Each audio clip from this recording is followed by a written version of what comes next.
Depending on your vibe, if you ever found a rock by a body of water, there's a good chance that you tried to skip it across the surface. Yeah, fun hobby, but very few go pro in such a sport. However, we met one stone skipper who will compete professionally in an event on the 4th of July.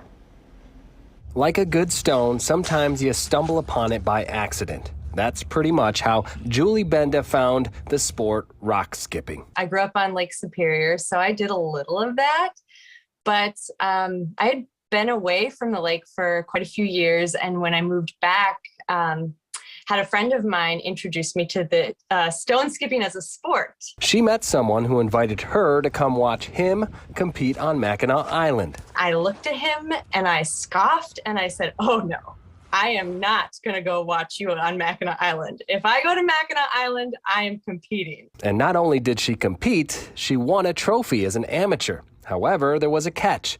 Keep the trophy or give it back and go pro. So that was the brief moment I had the trophy, and then I had to hand it back so I could keep competing. And that's what she intends to do. This 4th of July on Mackinac Island, she will be the only woman competing professionally. I don't feel pressure. I think I'm just going to go have fun. It is a little, I think there's a tiny bit of sadness because especially with everything that's going on in the last week, I really want more women representation.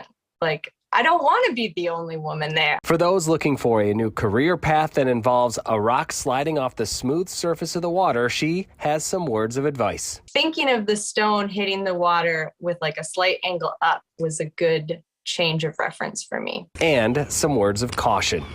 Don't quit your day job. And somebody asked me if it's possible to make a living stone skipping, and I thought, yeah, don't be fooled by the rocks that I got because they are just rocks. And speaking of day jobs, Hillary, Julie is an artist and also a comic book author. Yeah, so not just a stone skipper. Right, she's got a lot of diverse talents. I've always wondered what the mechanics of getting the stone to skid across the water are. Yeah. Because I'm assuming that there's probably some interesting physics going on there. She could do about 30. The world record is 80. Wow, that's Yeah, impressive. that's a lot.